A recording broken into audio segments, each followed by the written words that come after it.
الحمد لله رب العالمين والصلاة والسلام على سيد المرسلين نبينا محمد وعلى آله وصحبه أجمعين. This is, I think, our fifth lesson now, taken from Iqtida, as-Sirat al-Mustaqeem of Ibn Taymiyyah rahimahullah, and we are going through the summarized version, summarized by Shaykh Muhammad ibn Salih al-Uthaymeen rahimahullah. In the previous chapters we've established the prohibition in Islam for imitation, meaning Islam has given you your own honor, your own identity, your own Aqidah, your own belief, your own practices, your own rituals, your own akhlaq, your own sense of what is right and what is wrong. You have no need to imitate any other group or any other idea or any other philosophy.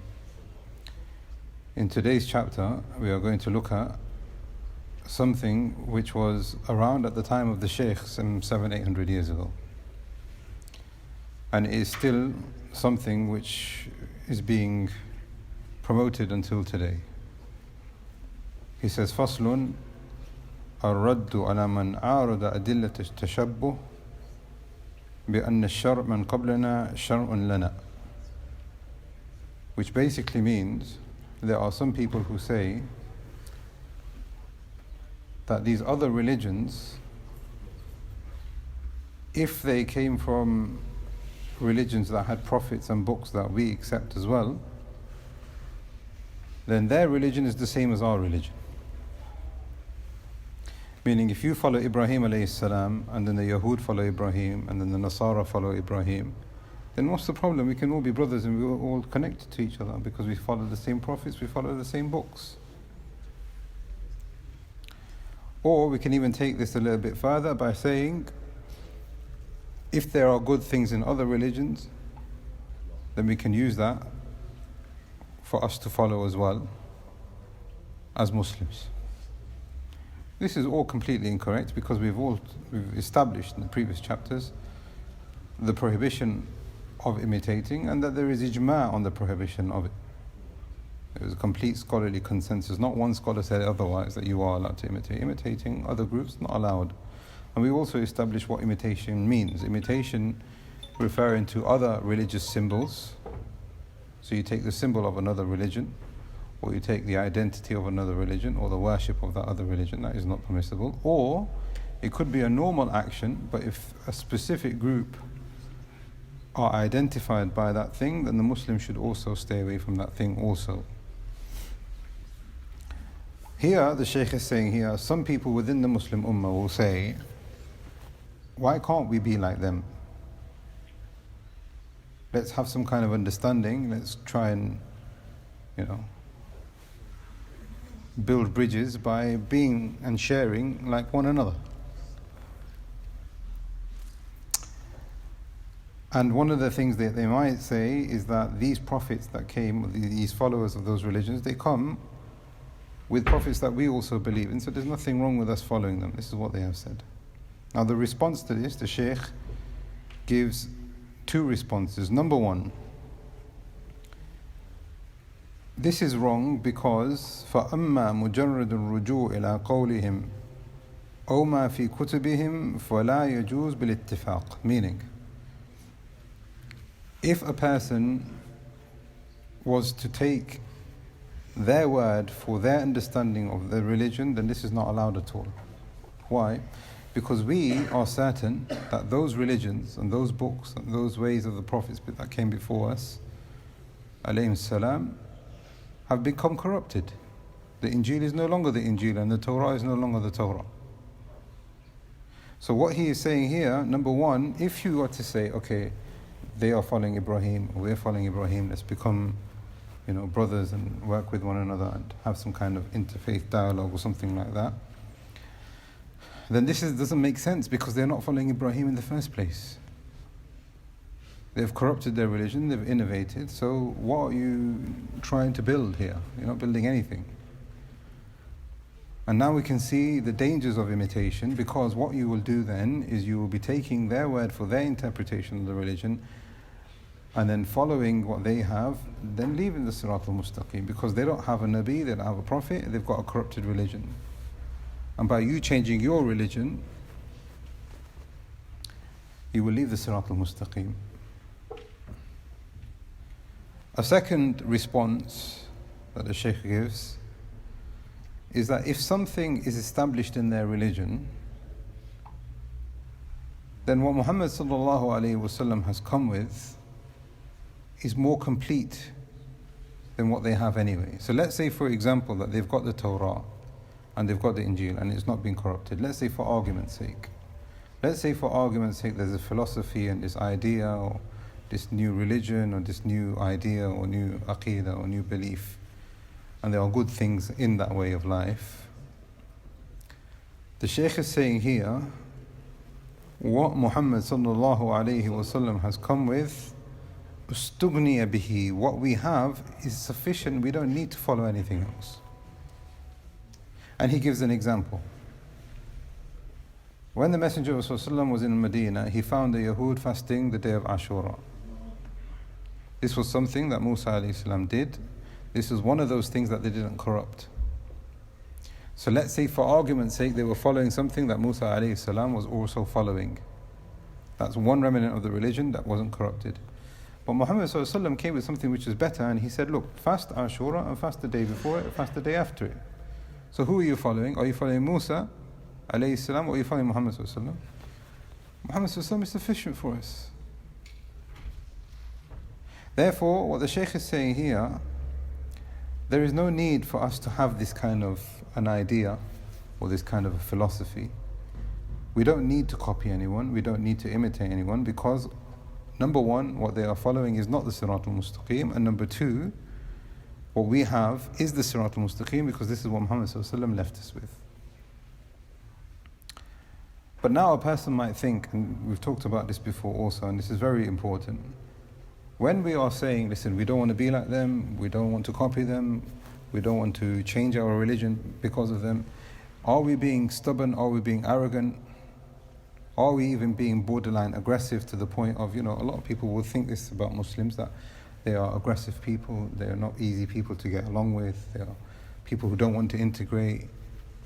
The Shaykh is saying now here, this is something which is very important, because it applies to us here in the West, and it gives us the correct understanding of the religion. He says, لو أن المسلم بدار الحرب أو دار الكفر, if there is a person who is a Muslim and he is living as a minority in Dar al-Harb, meaning amongst people who have enmity towards Islam, or Dar al-Kufr, meaning he is living amongst non-Muslims, but those non-Muslims have no problems with Muslims. Just like us here, we're living in Dar al-Kufr. The Shaykh is saying here, if you find a Muslim who's living in Dar al-Kufr, لم يكن مأمورا بمخالفة لهم في الهدي الدار, they have not been commanded to make their difference with the non-Muslims apparent in their face, so that it becomes intrusive and they feel uncomfortable about it. Very important, because a lot of people, they have this idea that we need to make Islam, at the forefront, even if it offends people, it doesn't matter. Even if it, makes people think bad about Islam, doesn't matter. This is our religion, this is the haqq. The Shaykh is saying here, this is completely wrong. If you're living amongst non-Muslims, then you don't have to, shove Islam down their throats. You don't have to present Islam in a way that's going to be counterproductive, that's going to be harmful to you and your religion. It's not part of the religion. So the Shaykh is saying here, identity, yes, you hold on to your identity, you hold on to your belief, you hold on to your religion. You don't need to copy anyone else. You see kufr, you see sin, you recognize that that is not the Sirat al-Mustaqeem. I want to remain firm upon the Sirat al-Mustaqeem. But the way you remain firm upon the Sirat al-Mustaqeem, you should not be insulting and abusing other people in that process. لَمَا عَلَيْهِ فِي ذَلِكَ مِنَ الضَّرَرِ, because if you do that, that is actually going to bring up harm upon you and your religion and your community. And this is the case. I'm sure you guys know better than me, but there's this idea amongst community leaders that Muslims, they don't want to integrate. There is no real cohesion. When this thing happened about the vaccines, they say that there's a small minority, not just Muslims, but there are the BME group. We can't, they don't trust us and we can't get through to them on all these things. That is a problem, because the Shaykh is saying here, it shouldn't be like that. Muslims should be approachable. Muslims should be, seen as people who are acceptable and easy to get on with, and they've got good akhlaq, etc. And this is what the Shaykh is saying here. If you have that barrier, there will be a darar there will be a harm upon you, on your community and your religion. Bal, then he goes on to say, قد يستحب أو يجب للرجل أن يشاركهم أحيانا في هديهم الظاهر. It becomes recommended. So now when we understand that, he says the opposite. Rather, it becomes recommended or perhaps even wajib in certain scenarios for you to go about in society in a way that doesn't stick out. شاركهم أحيانا في هديهم الظاهر. Meaning, don't stand out. Don't, make yourself, draw attention to yourself by saying that you're a Muslim. إذا كان في ذلك مصلحة الدينية. This is because now here, we will explain what Shaykh Muhammad al-Uthaymeen, he gives an explanation of this, but let's just say what Ibn Taymiyyah is saying first. By this, if there is a religious benefit, then it becomes permissible or recommended or even wajib for you to blend in with society and adopt culture and be like them. There's no need for you to stand out, because this will bring about a maslaha diniya. This is because this will bring about a religious benefit, and the Shaykh will explain in a moment. أو دفع ضررهم عن المسلمين ونحو ذلك من المقاصد الصالحة. Or by you assimilating and having good relations with the non-Muslims, they will then see that the Muslims are not bad. That way they will not have a bad relationship with Muslims, and this will then bring about, a religious benefit for everyone. What does he mean by all of this? Shaykh Muhammad al-Uthaymeen, he says, هذه قطعة من الكتاب يجب على طالب العلم أن يتأمل. He said that this paragraph from the book, it is binding. It is absolutely appropriate for the student of knowledge, and inshallah that's all of us here, to think about this and understand this very, very carefully. Because if you don't understand it, يقع فيه كثير من المسلمين في الحرج الشديد. He's saying there are a lot of Muslims living in non-Muslim countries, and if they don't understand what the Shaykh is saying here, those Muslims who are living as Muslim minorities in those non-Muslim countries will find themselves in a great deal of hardship. Why? Because they didn't understand their religion in the first place. So if there is a religious hardship that you face in the West, it is likely because we don't have the correct understanding of portraying Islam in the first place. Not a problem with the religion. Not a problem with what Allah and His Messenger sallallahu alayhi wasallam has said. Now, it is very easy for us to understand then and say that, listen, these people, they don't like us because they're racist. These people, they don't like us because they rejected Allah and they rejected Him. It could be that the problem is from us, that we haven't given them the opportunity to understand Islam in the first place. And this is what the Shaykh is saying, Shaykh Muhammad al-Uthaymeen. He said it's very important for us to understand how to adopt Islam in a non-Muslim setting.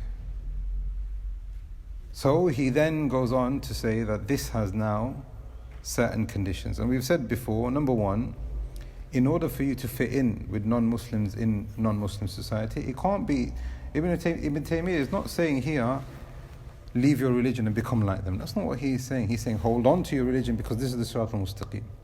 Hold on to your Aqeedah, hold on to your ibadah, hold on to your akhlaq, hold on to the fact that you don't believe certain things are permissible. Stay away from these sins, stay away from haram.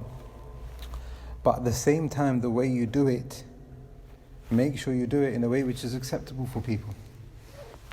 So they don't see you as someone that's being odd or difficult.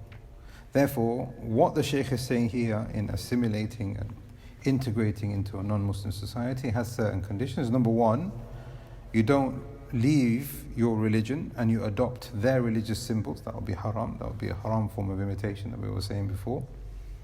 And like we said before also, you don't adopt something which is specific to a particular group if that particular group identify with that certain thing. So we gave an example last time of rainbow colours. Is it permissible for a Muslim to wear rainbow colours? In asl it is. In its origin it is. You can wear red, you can wear yellow, you can wear green, you can wear whatever you want. There is no harm in that. If you had a rainbow badge here, there's nothing haram in that at all. But now, because that has a particular meaning which is connected to zina, not getting married, and all these different things, we will say it's not permissible for you to do that. Because that has now, even though it's not religion, it has a particular attachment to a particular group, which Islam says that that's not the Sirat al-Mustaqeem. Sirat al-Mustaqeem is that you get married, and you remain chaste, etc. So that's the second condition. The third condition, by assimilating and integrating into a non-Muslim society, it cannot involve anything which is haram.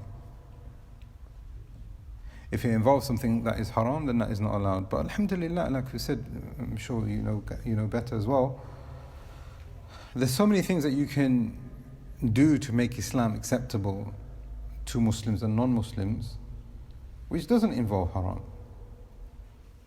The way you talk, the way you look, the way you dress, none of that is haram. And they will not see you as somebody who is being, difficult or different. It cannot involve something which is leaving of the wajibat.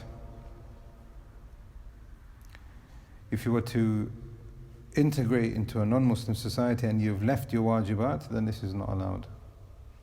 And perhaps this is connected to what we have said from the very beginning, which is some people say, you know what, let's relax with your Islam a little bit, yeah? Let's become a little bit more secular, because these people are non-Muslim and we are Muslim, these people are okay, let's just be a bit more like them.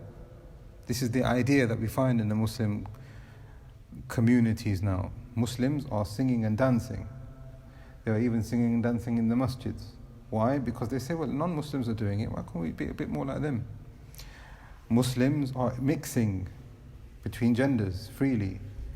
Hijab is gone. Certain things in the identity of a Muslim have gone because of this idea where we say, let's be more like them. The Shaykh is saying here, if it involves haram, if it involves leaving what is wajib, then these are not permissible. But alhamdulillah, Allah has made the religion easy for you, and there are many things which are permissible, which you can use and adopt and make Islam acceptable for people. Fifth condition is that there has to be a religious benefit behind it. Not a personal benefit, a religious benefit. If there is a personal benefit, then you have to see if that is mustahab or mubah, if it is something which is permissible for you to do or not. But here the Shaykh is talking about the integration of Islam and the Muslims in a non-Muslim country. So this paragraph, like we can see here, is very important, because it tells us that, when we're talking about imitation and the prohibition of imitation, nobody is trying to be, divisive. We are not trying to, be aggressive towards non-Muslims or anything like that of that nature. What we are saying is that this is our belief, this is what we will stick to, this is our identity. And there are certain things that we can do which has been made permissible in our religion to make the Sirat al-Mustaqeem obvious to people, acceptable to people. And this is what the Muslims should be doing. And if Muslims are not doing that, then the fault is with the Muslims, not the religion. That's the summary of this paragraph here. The next chapter is very simple, so we can just quickly take it. He says, فصل أعمال الكفار والأعاجم ونحوهم تنقسم إلى ثلاثة أقسام.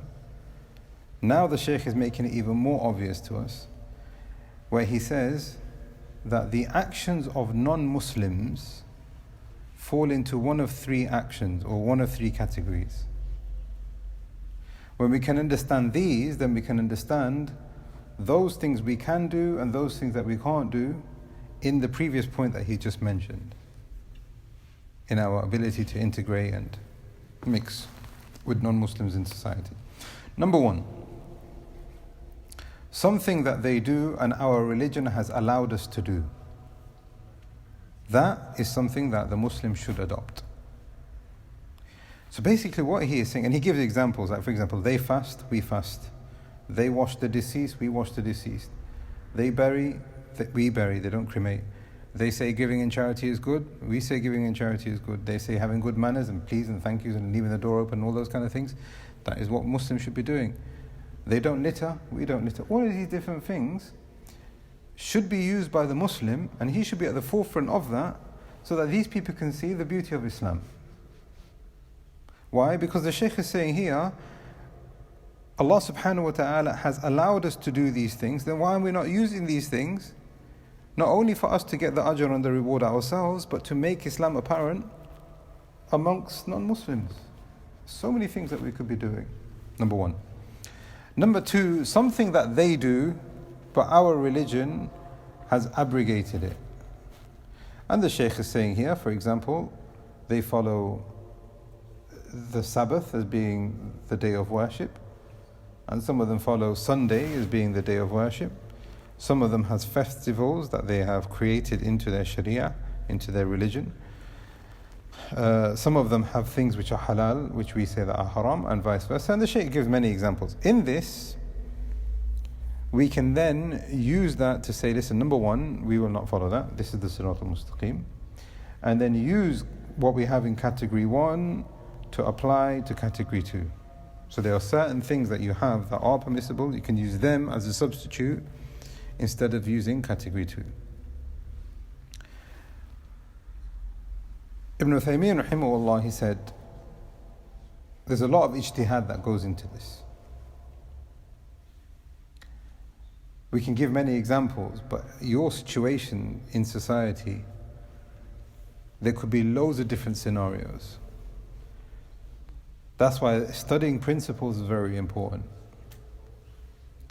so that we can then understand how you will make the judgment when you are being called to make the judgment. If something is permissible, then use it. Use it to benefit yourself, use it to benefit Islam, use it to benefit your community, and you'll be rewarded. And as the ulama say, if there is something which is of a greater benefit, which everyone are going to benefit from, that is more of a reward than if there was something that you're going to do that you will only benefit from. So for example, if a person was to seek ilm and study so that he can then present what he has found to the community, and maybe hundreds of people will benefit, is that better?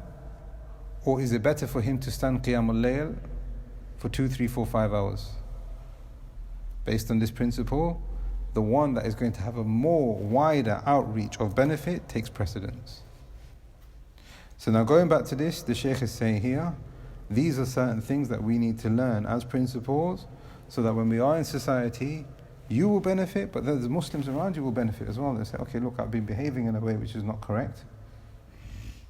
It's not productive for myself, it's not productive for Islam. Therefore, let's change. Therefore, the Shaykh is saying here, there are certain things which are legislated, use them. There are certain things which are not legislated, perhaps it's part of their Sharia, but our Sharia is better. Then stay away from them. But you can explain to them that this is not permissible for us to follow because we have category 1, which is something which is better. The third category of actions of the kuffar are things that they have innovated and invented into their religion, which has no basis from any prophet and no basis from any book. And the Shaykh is saying here, you have to be aware of this one. You have to be careful of this one. So there are certain things that they will do, they will invent. It could be Aqtida, it could be practices. These are extremely dangerous. Because in this, not only are they not upon the Sirat al-Mustaqeem, but in this they are contradicting their own Nabi and they are contradicting their own book. And again, we will use category 1 to explain to them the problems with category 3. And you will find an answer. Islam has an answer for everything. So if we believe that they are doing something wrong, there is something in our Sharia which can address why they are doing something wrong and give them a replacement. So the Shaykh is saying here, these are the 3 categories when it comes to the actions of the kuffar. And now in the next section, and this is one of the main reasons why we chose to do this book, the Shaykh now is going to go into talking about the ruling on festivals of the kuffar and some of the ahkam connected to the festivals of the kuffar. Why? Because we have dealt with imitation and we've established the Islamic ruling on imitation. Then we've looked at certain things amongst the kuffar are okay and certain things are not okay. One of those things which are not okay, festivals. And we'll go into that inshallah more bi'idhnillah next week. We ask Allah subhanahu wa ta'ala that He keeps us upon the Sirat al-Mustaqeem for us and our loved ones. Allahu a'lam wa sallallahu ala nabiyyina Muhammad wa ala alihi wa sahbihi ajma'in.